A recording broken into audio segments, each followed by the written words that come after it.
see me. I don't know if you can see our special guest here, but yes, it's me again, and I'm back. Woo! I'm just.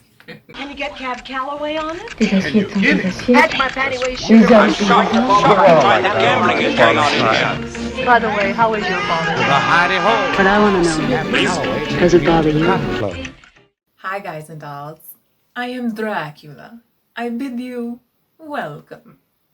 That was my Bela Lugosi voice, but I assume I need no introduction. That was my Lestat. As tomorrow marks All Hallows Eve, so I'm wearing my Eleanor Powell piece. What does Eleanor Powell have to do with Halloween? Nothing. Being my own mannequin this week, wore this more as a costume piece today, as it is a piece I created to wear personally for a show inspired by, not replicated, Eleanor Powell's one-piece shorts jump in one of my fave E-Powell films, Born to Dance 1936, which includes my fave E-Powell routine, and that's saying something considering Eleanor Powell is my fave classic Hollywood, no, scratch that, my fave dancer, period, equaled only to Sid Charisse, and not including the Nicholas brothers, who are the greatest of all time, ever was, ever will be. That's all there is. There isn't anymore. Closed. Usually in past years, I'm not much on going out Halloween night for any sorts of events, activities, etc. because I have way too much fun, way more fun, handing out candy, and when it more often than not just gives me an extra excuse to pick something out of my wardrobe closet and wear it as a costume, pairing it with one of my mini masks I've created over time for theatrical productions. Then again, who needs an excuse, right? I'm gonna share, if you can see me over this. Okay, well, this isn't a mask, but I was gonna put this on, but to crop the top would crop the top, so opted out to make the Eleanor Powell look complete of, yeah. You can't see it, but I have taken a photo of the wardrobe and the headdress that I created for the theatrical production so you guys can see it in full Eleanor Powell mode. Probably I'm gonna have feathers all over the place. It broke off like this, and I kind of liked it better this way, so I kept it like that. This one kind of reminds me of Phantom of the Opera. I don't know why. And this one isn't mine. This was something someone donated to me, so I just Swarovski crystalled it out, and I didn't use it as a mask. I just used it sort of like a side piece. I haven't worn this one to the door. It's this one I haven't worn yet. This one is my favorite one. I guess because black is like my favorite color. As you can tell, as I wear almost black every week. Yes, black is a color. My nails are almost always black. So yes, this is my favorite one. And well, yeah, this broke anyway. But this was like another like head. Ooh, I don't want to break it more. And this is the one I wore last year as the candy girl to open the door to hand out candy. The look on kids' faces when I come to the door is priceless, and getting to have small talk, no pun intended, with them as I'm handing out candy, exchanging compliments on costumes, there's always better than mine, and always ending on a be safe note as they walk away with the occasional kid hollering back, "You too," is irreplaceable. I'm really going to miss that this year. So spending my Halloween with you to continue making Halloween fun, even in the midst of a pandemic. Was going to talk a little Fashion Friday, Joni Joan and Adrian collab with a dose of Letty Linton, 1932 Cinema Cafe this week, as wardrobe for Eleanor Powell in Born to Dance were done by, you know my fave, gowns by Adrian, my fave dancer wearing garments, costume, wardrobe by my fave designer, Adrian, which is like a win-win, classic logically, wherein we were going to discuss my fave Adrian collab actress, Joan Crawford, or as I like to call her, Joni Joan. But change of plans, we will get to them soon, since this weekend it's All Hallows Eve, and we have places to go, things to destroy. Okay. That was my Ares, the goddess of discord from Sinbad and the Seven Seas. Side note, I'm telling you guys, if you are sleeping on the job and you're not woke on Sinbad and Anastasia, side note, I have a friend, her name is Anastasia, and I'm like, but the film says Anastasia. She's like, well, the film is wrong. Two of some of my fave animated films ever. It doesn't always have to be Disney to be qualified. Ares has been one character persona I've always wanted to create wardrobe-wise. Halloween or not, personally. It always seems like fun, but I'm sure it would just end up being me trying to imitate Michelle Pfeiffer's voice all night.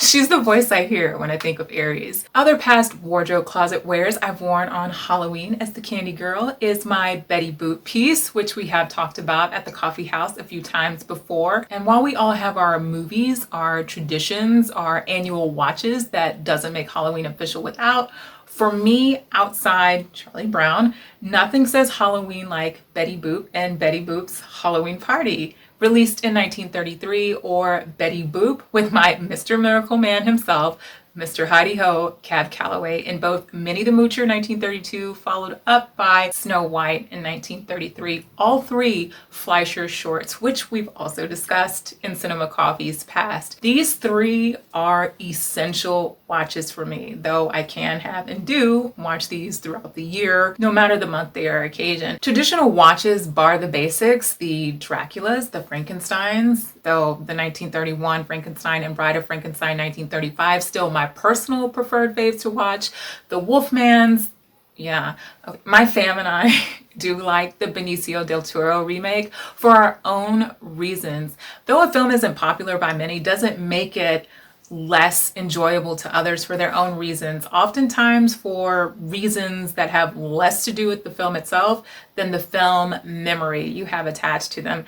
And I have a lot attached to the 2010 The Wolfman, including a friend of mine coming over at 9 a.m. in the morning to give a PSA on why my dad in particular, because the original is a childhood memory for him, watching the telly late at night when he was supposed to be in bed, trying to keep quiet while being scared at the same time, should not watch the 2010 remake, which fast forward us, of course, watching it anyway after that commentary, coining two film quotes we'd use in public or at home regularly. One, the ringtone only, which clarified an explanation when standing in line and my notification sounds would go off nonstop. I am a film fan, as if identifying my credentials. The other is a really long story, which included one of the first shoplifting parking lot where is my camera incidents I've ever witnessed to such a degree, with no shame standing outside the car like everyone else in the parking lot trying to piece together what we were seeing. I used to work retail, so these weren't new to me to see, but the dramatics put into this operation was noteworthy, leading my mom and I to use the phrase, "You know me.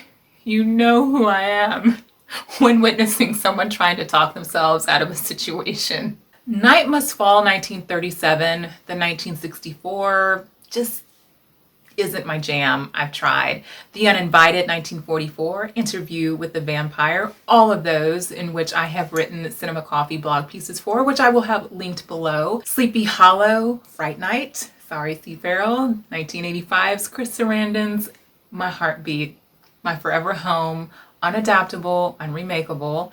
Any Hitchcock film, though The Trouble with Harry, 1955, rates a bit higher during October, I think with its fall setting complementing the mood.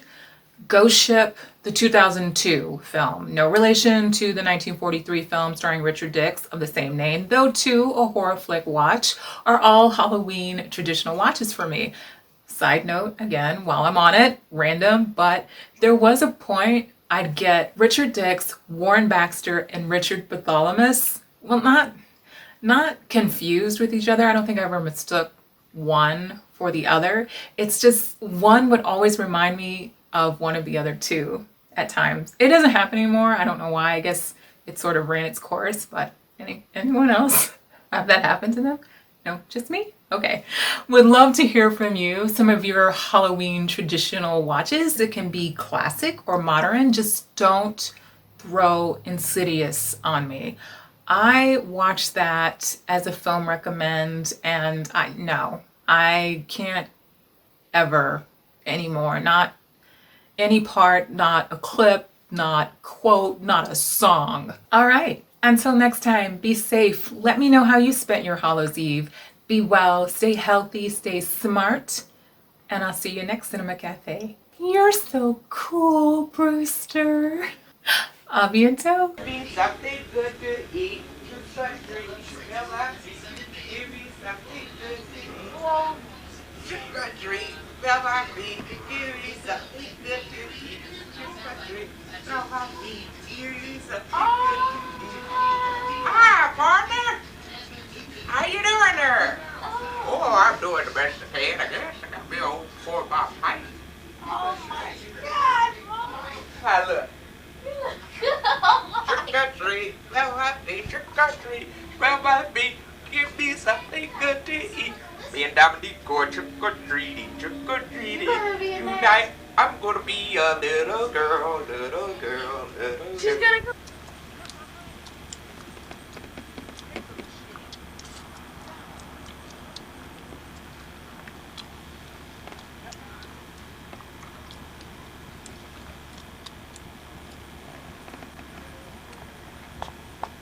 Paper machine kept my money.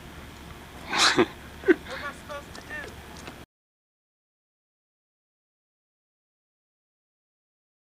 Can you get Cab Calloway on it? Des assiettes sont des assiettes. That's my panty waist Les sugar. hommes sont des hommes. What gambling is going on in here? By the way, how is your father? But I want to know, does it bother you?